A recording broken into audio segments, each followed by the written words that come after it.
أشرقت نفسي بنور من فؤادي حينما رددت يا رب العباد وانتشت روحي وصار الدمع يجري يا إلهي خذ Brothers and sisters and dear listeners, Assalamu alaikum wa rahmatullahi wa barakatuh. Today we will continue our conversation on how Islamic financial institutions make money. We talked about the fact that they use debt-based contracts and equity-based contracts to make money. And we talked about the fact that there are two contracts under the debt-based contracts, which is Modoraba, cost plus, and Ijara, leasing. Today we're going to talk about the equity-based contracts. And the two contracts are Modoraba, which we translated to be either investment management or equity partnership or partnership in profits, and Musharaka, which is partnership. How does Modoraba operate? Modoraba basically means that you have parties coming together where one party is bringing the capital, is a capital provider, and they call it Rabbul Mal, means owner of the capital or capital provider, and the other party is contributing its expertise, and you call that party the investment manager. So in our everyday affair, for example, I have a business idea, but I do not have capital to execute that business idea. Then I approach you and say, Mr. XYZ, I have this fantastic business idea. I believe that if you invest XYZ amounts into the venture, we'll be able to make XYZ profit every month or every year. So then you say that, fine, Mr. XYZ, I can ask, for example, of feasibility report or feasibility study just to assure myself that you've thought about this business and you've done your research about it. I can ask for your profile, for example, and say what kind of businesses have you done in the past and what is your pedigree and all that, just to assure myself that you are a credible investment manager or entrepreneur. Then I provide the capital. And if we make profits from the venture, we can agree that we would share it in a particular ratio. It can be any ratio. So you can say we will share the profit 50-50 in the sense that I am the one providing the expertise and doing the running of the business while you are not doing anything and other than providing the capital, which is very important as well. We can share it 60-40, 30-70, 10-80-20, 10-90, whatever ratio we decide, that any profit that comes from that venture, this is the ratio that the investment manager or the entrepreneur and the capital provider are going to share the profits. In the case of a loss, for example, the capital provider loses its capital. So the investment manager cannot provide a guarantee. If it's a Modoraba, he cannot provide a guarantee for the success of the venture, in which case it will now be important for the capital provider to do a proper due diligence and insist on a feasibility report so that he can understand the nature of the business and do any due diligence that will give him comfort or enhance the performance of the investment manager. But the investment manager cannot, under a Modoraba contract, provide a guarantee on return of either profits or capital to the capital provider. Of course, where it is established that the investment manager has been negligent or has been fraudulent, in that case, the capital provider has a right to recover its capital and profits from the investment manager.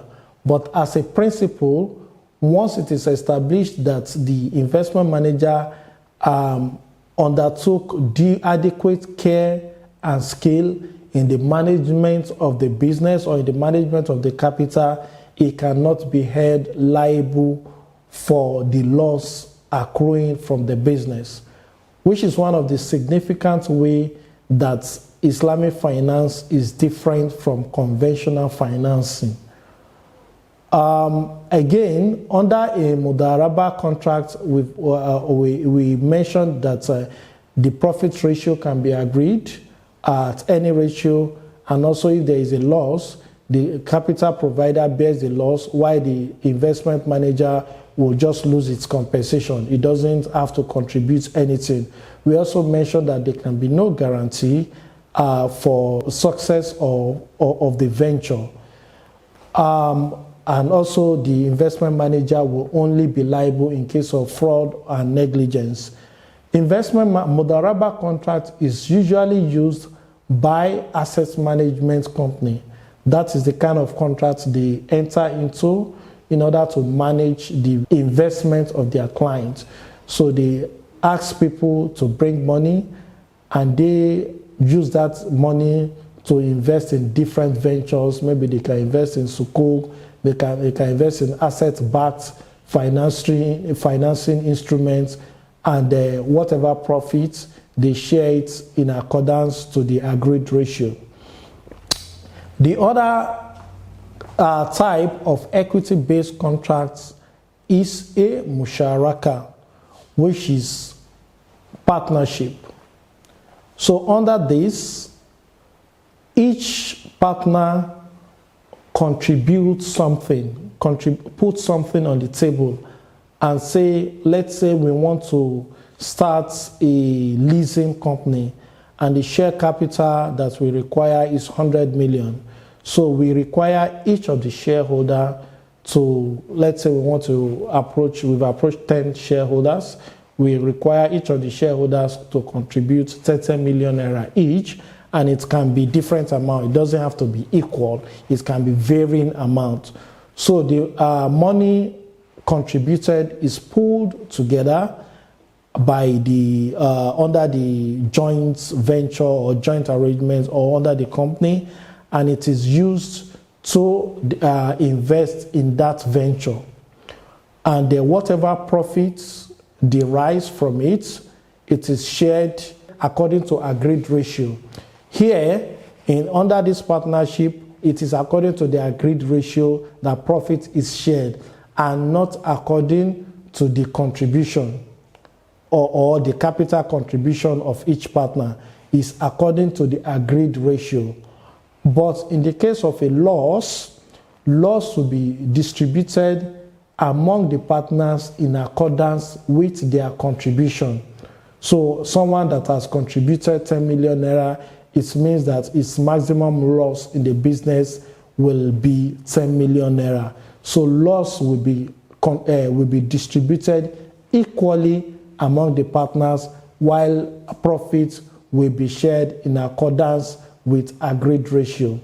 So it's left to be said that the most common type of contracts used by Islamic financial institutions are the debt-based contracts, which is Ijara and Murabaha. And as I mentioned, asset management company, they use Modoraba to mobilize investment from their depositors. I hope we have been able to benefit from this, and may Allah make it easy for us to understand and apply in our daily affairs. Assalamu alaikum wa rahmatullahi wa barakatuh.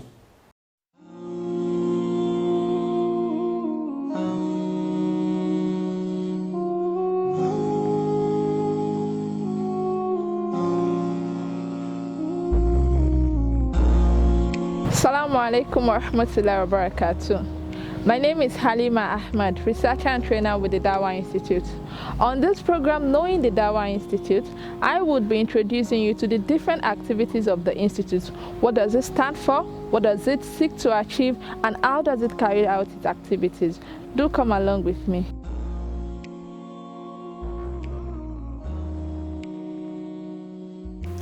Joining me to discuss the activities of the Dawa Institute is the Registrar. Assalamu alaikum wa rahmatullah.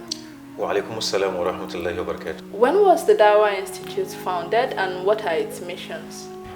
The Dawa Institute was founded on Thursday 16th, November 1969. It's as old as the organization itself because when the Islamic Education Trust was founded, it has two major areas of focus, and that is education and Dawa.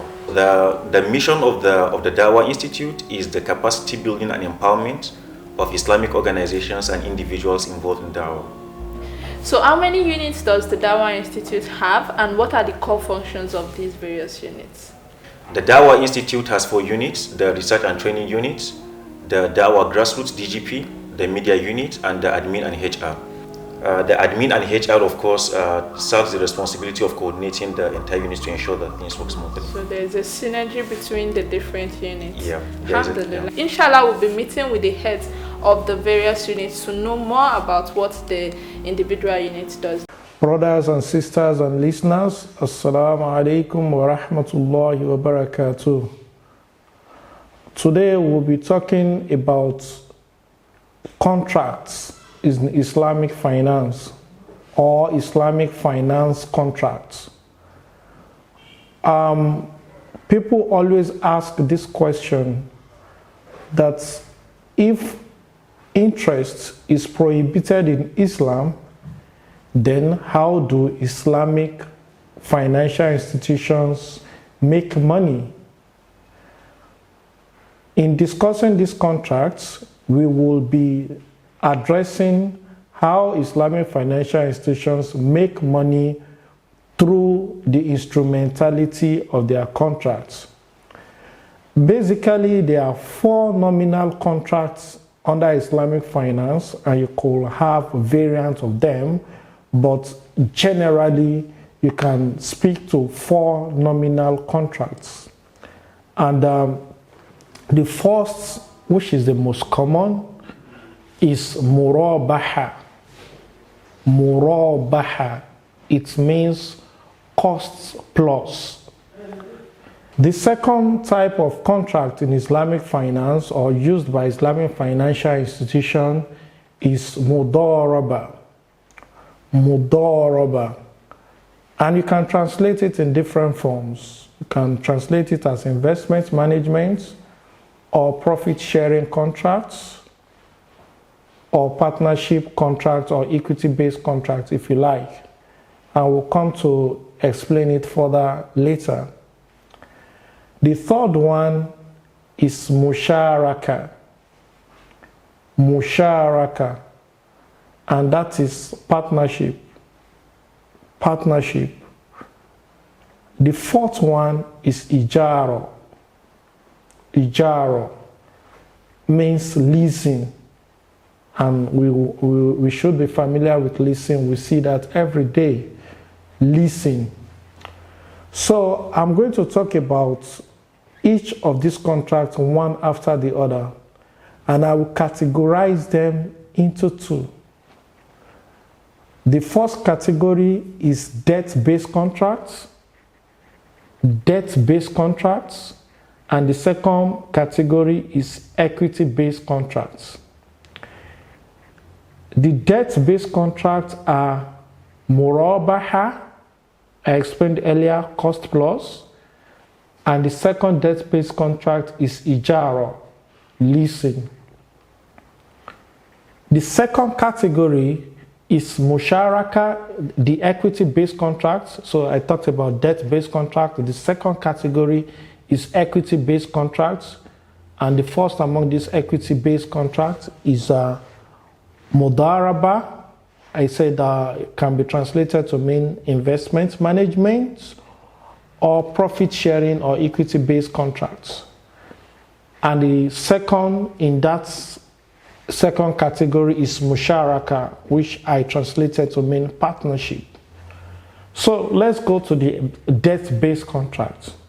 So what do I mean by debt-based contracts? What it means is that when these contracts are entered into by Islamic financial institution, they try to create a debt from that contract. They try to create a debt from that contract. So I'll give you examples, and that should explain it better. So I want to buy a laptop under a Modoraba contract. I want to buy a laptop, or under a debt-based contract, I can use either Modoraba or Ijara. The Islamic financial institution can use either Modoraba or Ijara. If they decide to use a Modoraba, for example, it means that, for example, I want to buy a laptop, and this laptop costs 100,000 naira.